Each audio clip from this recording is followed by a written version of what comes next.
Hello everyone.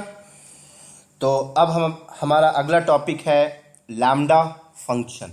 आपने नाम सुना ही होगा और बहुत ही ज़्यादा इम्पोर्टेंट टॉपिक है ये। तो चलो शुरू करते हैं लैम्डा फंक्शन। तो यहाँ पे मैं लिख देता हूँ लैम्डा फंक्शन। तो दोस्तों पहले इस टॉपिक का इम्पोर्टेंस ही समझ लेते हैं क्या है। फॉर एग्जांपल ये आपका AWS है, ठीक है, और AWS का रीजन है, मान लो नॉर्दर्न वर्जीनिया रीजन है।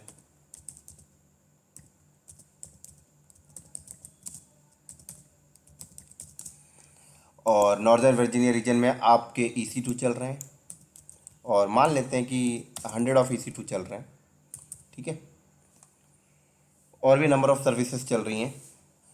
और ऐसा होता है कि 100 ऑफ EC2 में 50 EC2 नाइट में यूज़ ही नहीं होते। तो हमने डिसाइड किया भाई जो नाइट में यूज़ नहीं होते उसको क्या करते हैं, शट डाउन कर देते हैं। तो भाई सब 50 EC2 आप स्टॉप करोगे मैनुअली तो टाइम लगेगा। तो बात आती है कुछ ऑटोमेशन की, राइट। तो अब ऑटोमेशन की बात आती है तो भाई साहब इन्होंने एक सर्विस दी आपको लैम्डा फंक्शन। इन्होंने कहा कि आप एक काम करो, हमारी एक सर्विस है लैम्डा, लैम्डा पे जाओ और एक फंक्शन बना लो। क्या बनाओ? लैम्डा पे जाओ और एक फंक्शन डिप्लॉय कर लो।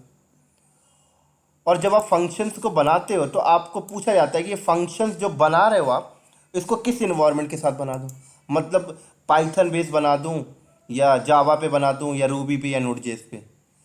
मतलब आप फंक्शन के ऊपर क्या करते हो दोस्तों, कोड लिखते हो, है ना, कोडिंग लिखते हो। किस चीज़ की कोडिंग? जो भी टास्क आपको ऑटोमेशन कराना है उसकी कोडिंग लिखते हो। तो अगर आपकी कोडिंग पाइथन पे है तो फिर आपको प्लेटफॉर्म पाइथन का चाहिए, और अगर आपकी कोडिंग जावा पे तो फिर आपको जावा पे चाहिए। तो एक तो तरीका ऐसा है कि आप एक EC2 बना लो, उसके ऊपर खुद पाइथन इंस्टॉल कर लो, अपना स्क्रिप्ट डिफाइन कर दो, वैसा कर सकते हो। लेकिन वैसा करने से ड्रॉपिक क्या है कि भाई साहब आपको खुद इन्वायरमेंट रेडी करना पड़ रहा है, और वो इन्वायरमेंट को आपको 24/7 ऑन करके रखना पड़ेगा, तो उसके चार्जेस भी जाएंगे। लेकिन यहाँ पर AWS क्या बोलता है, कहता है आप क्या करो, एक फंक्शन डिप्लॉय कर लो। फंक्शन जो बनेगा वो किसी हार्डवेयर पे चल रहा है।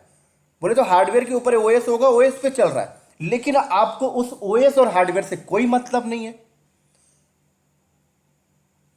और हम आपसे उस OS और हार्डवेयर का चार्जेस भी नहीं लेने। आप सिर्फ फंक्शन बनाओ और फंक्शन को डिप्लॉय कर दो। अब आपका फंक्शन जब एग्जीक्यूट होगा और जितने टाइम तक चलेगा उतने का पैसा दे देना, उससे ज़्यादा का पैसा हम मांगेंगे भी नहीं।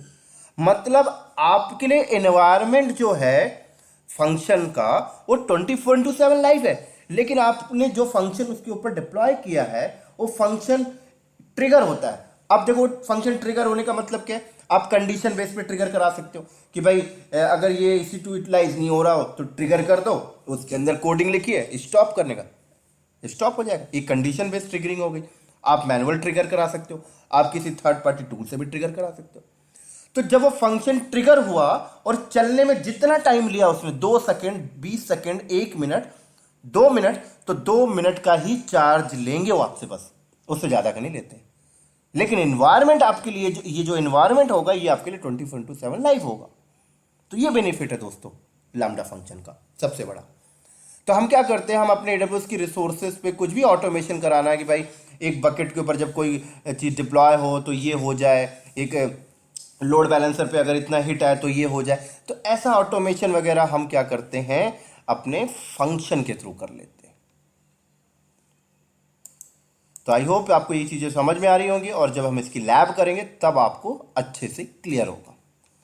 तो चलो ठीक है, फिर लैब में मिलते हैं, बाय बाय।